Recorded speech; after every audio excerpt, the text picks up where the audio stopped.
guys, welcome to our channel Money Minded Hobby.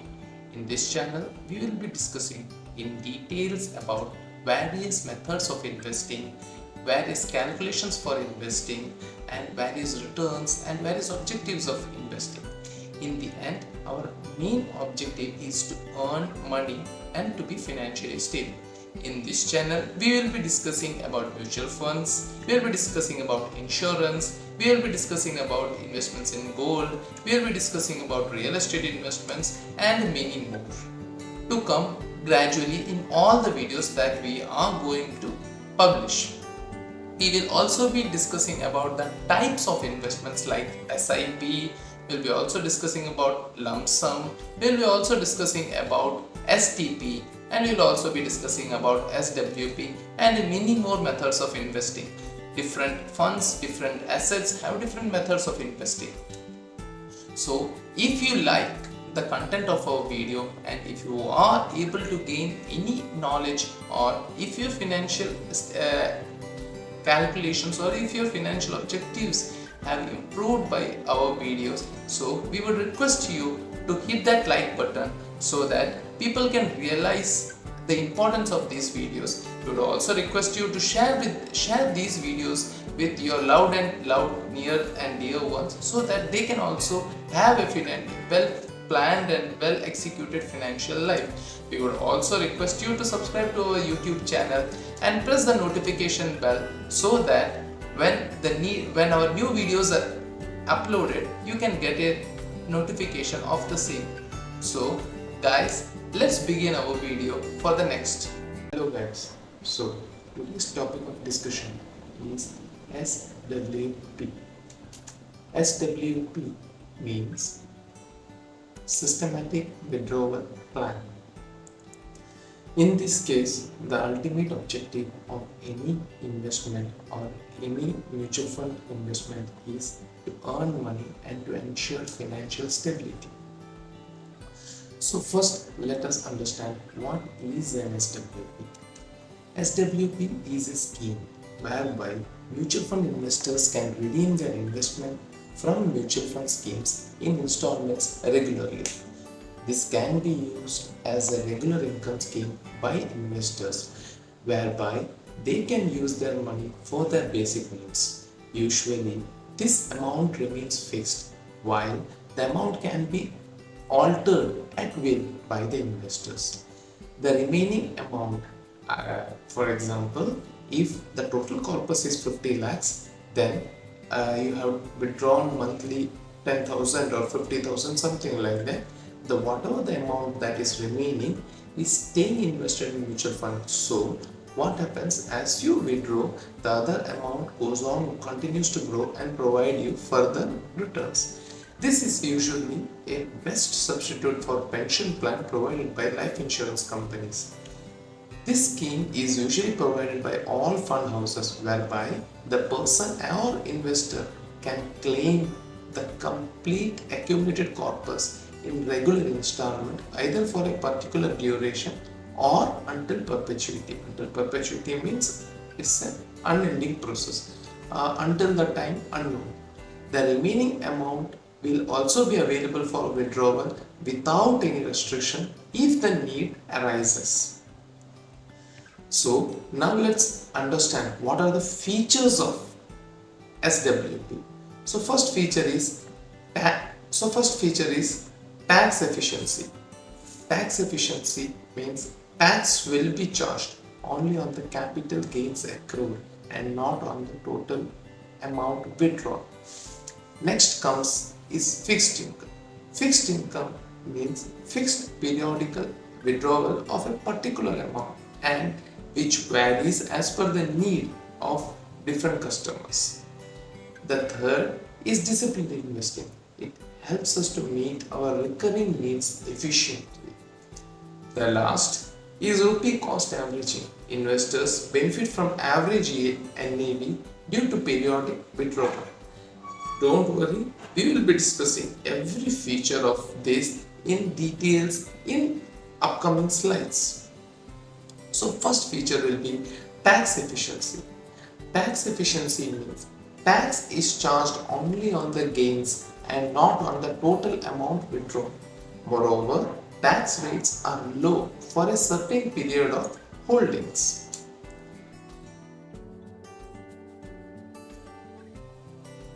So, let's understand. Based on this criteria, let us understand the prevalent tax rates existing in India. So, what are the prevalent tax rates existing in India is shown in your figure. As we see, on one side we have the type of mutual fund schemes, that is equity funds and non-equity funds. You don't consider it as non-equity funds, it's usually debt funds. So for equity funds, if your period of holding is less than 1 year, then you have to pay what it is called as short-term capital gains. And if the period of holding is more than 1 year, it's called long-term capital gains. Similarly for debt funds, if the period of holding is less than 3 years, it is termed as short-term capital gains. And if the period of holding is more than 3 years, then it's termed as long-term capital gains. For short-term capital gains in equity funds, you will be taxed at flat 15%. Whatever your gains will be, it will be taxed at 15%. For long-term capital gains, the tax rates will be 10%, but there is a catch. You don't have to pay unless your gains exceed 1 lakh. For example, suppose you have invested 1 lakh this year and next year you are withdrawing around 1 lakh 50,000. So your gain is 50,000. You don't have to pay tax on that unless your tax gains exceed 1 lakh and the tax is not levied, and whatever amount that exceeds 1 lakh, only that amount is taxed. Similarly for debt funds, for STCG it's as per your individual brackets, and for LTCG in debt funds you will have 20% indexation. 20% with indexation. Indexation means whatever was the amount, whatever was the value of your investment at the time of investing, and whatever the value of investment is now, that difference can be accounted for indexation. Means 10 rupees last year is equivalent to around 11 rupees or 12 rupees now.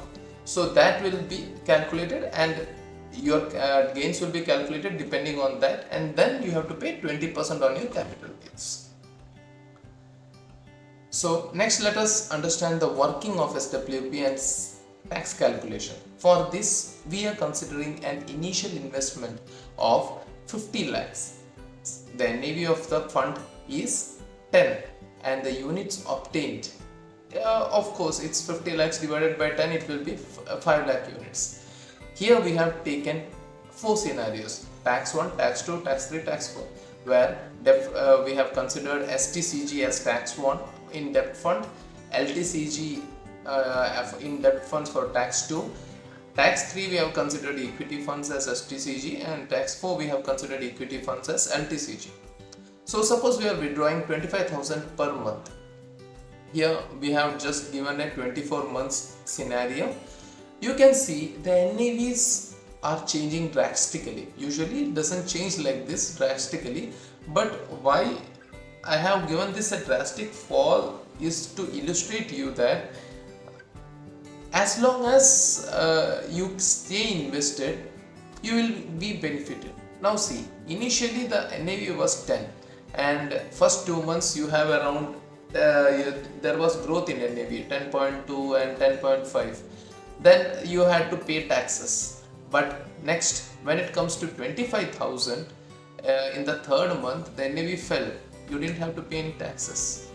You can see when then the existing NAV in the month you withdraw, number of units that is required, cost means how much did this much units cost. Means in the first month to withdraw 25,000 you needed 2450.98 units. What is the cost? Is 2450.98 into the basic NAV. Basic NAV means the NAV of the fund initially when you invested 50 lakhs, that is 24,509.80. So how much is the gain? The cost that incurred was 24,509.8 and you withdraw how much? 25,000. So the gain is 490 rupees 20 paise, and different tax slabs as we have discussed earlier. So this is how it works, and you can see in 24 months means 2 years. 2 years we have withdrawn almost 6 lakhs rupees, but the total fund value changed by only 3 lakhs or 2 lakhs something. But as long as we keep going on more and more, the fund goes on performing, and it usually remains stable. Now let's understand the second feature, that is fixed income. Fixed income can be derived periodically from the fund, and there are options to increase the periodic withdrawal as per will, with little or no restrictions at all. So we will be understanding how to manage our fixed income. So firstly, in the first step, what you have to do is fix an amount that an investor wants to draw to meet the needs. Whatever the need of the investor, he has to understand it, he has to work it out, and he has to plan out the amount that he needs to withdraw. Next, withdraw the amount quarterly or yearly or monthly, whatever it is, based on your necessity. Means how your necessity occurs, you can withdraw. If you are unable to make it out, your financial advisor will surely be able to help you in this case. Keep a track of your scheme's return and review the investments periodically. This is one of the most important part. Means you have to constantly keep on monitoring your schemes. Means that doesn't mean every day you will take your schemes return and check. It's not possible, and it's not needed itself. You have to go on a review every 18 months or 15 months, depending on the corpus that you are building, and depending on how your financial manager or how you perceive your funds volatility is. Then, if the returns are poor, reanalyze the investment strategy and make necessary improvements. If you think you are unable to do it, then take the help of some experienced person for this. That will be better. Our next feature is disciplined investing. Disciplined investing means continued investment and prevents panic exits. What does this mean? This means that regular withdrawal is available from the mutual fund, and thus it prevents panic exit in case turbulence in market occurs due to either internal factors or external factors. You cannot guess the market, so there will be ups and downs. So if you are doing an SWP, you will have an understanding. It's just the reverse of an SIP. So you will have an understanding what it is. You have been through SIP, so you will have an understanding of what SWP is. So when the market falls or when the market has a turbulence, you will understand. You don't need to worry. You just keep on withdrawing the money, considering you don't eat into your corpus. And if planned properly, the withdrawal amount is as per the required amount, and the returns are performing good, then you can surely have a fund that goes into perpetuity. Withdrawal amount can be altered to meet inflation expectation, and it can be availed in lump sum too in case of necessity.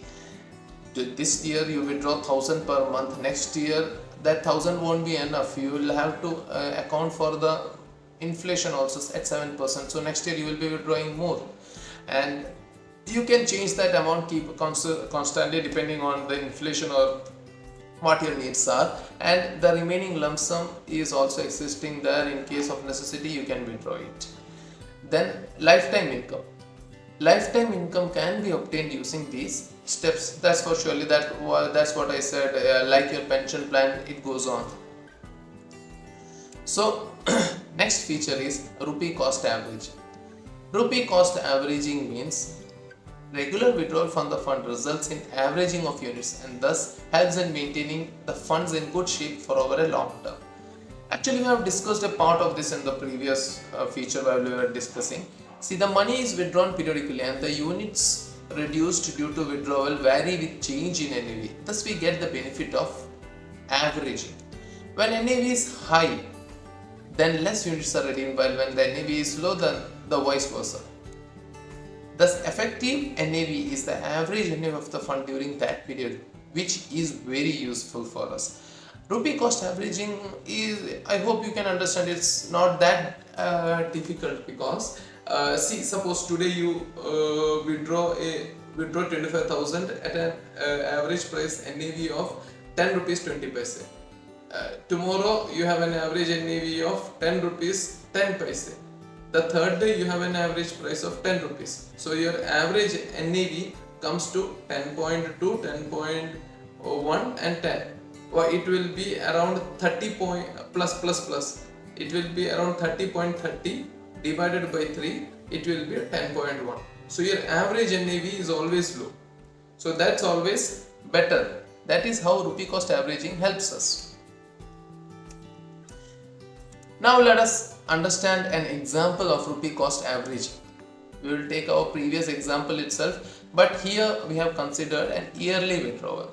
We have considered that your NAV, you have selected a good fund and your NAV year on year rises, year on year, it's an year on year.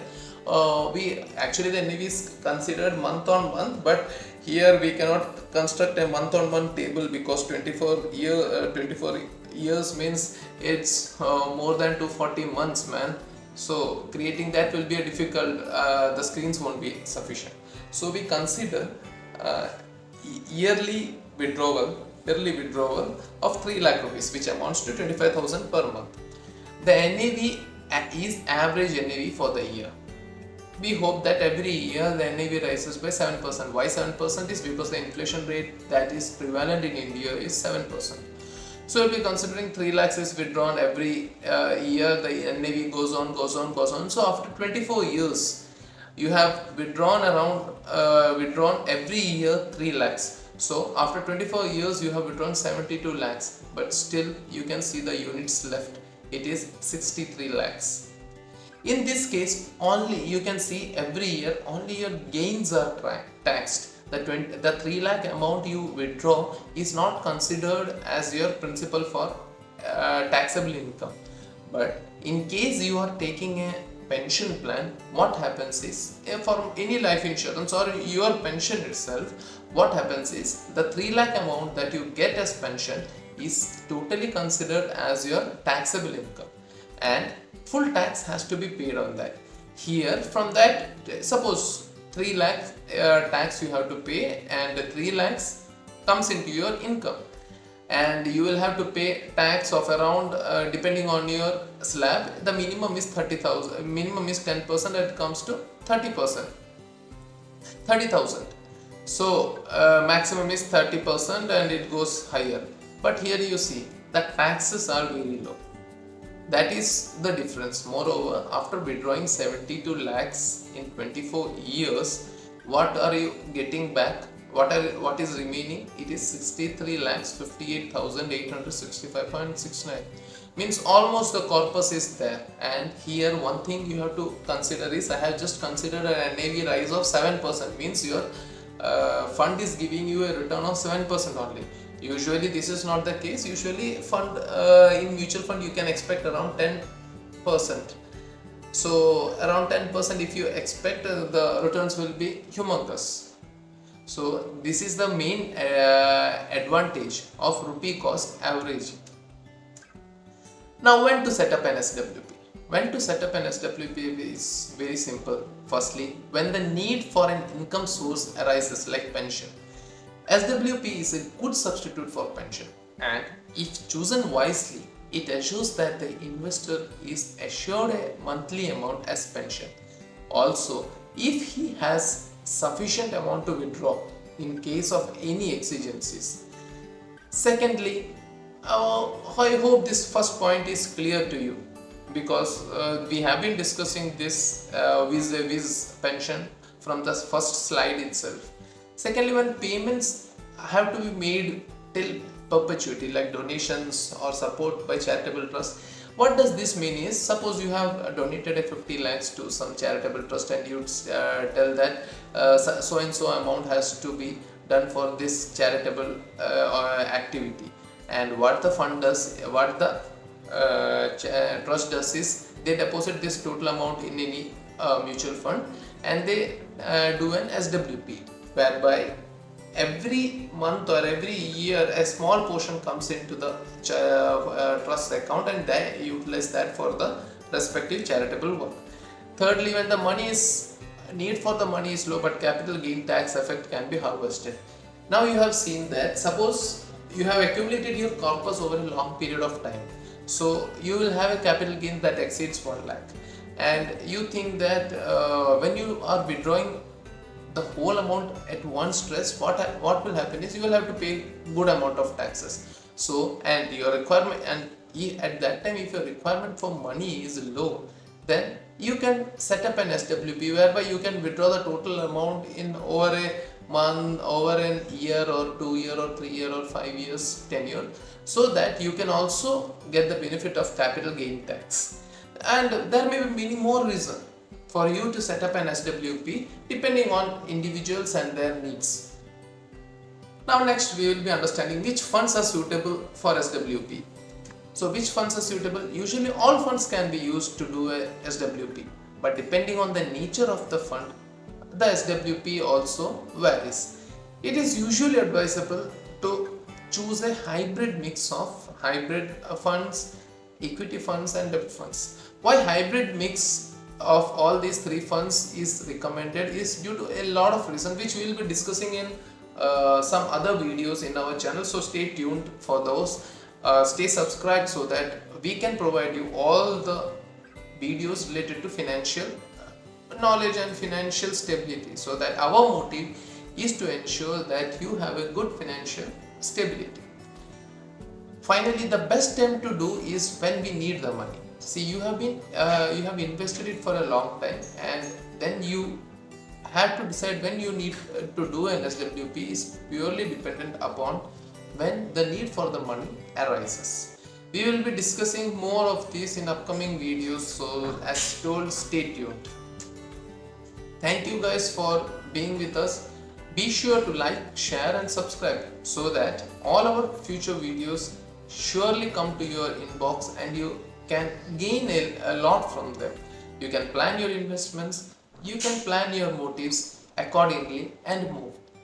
And it was a good time being with you guys. Hope you have a good session understanding it. If you do have any questions, if you have any understanding that is left, and topics which I need to cover or doubts which I need to be cleared, kindly put it in the comments and we will ensure our team answers every questions properly.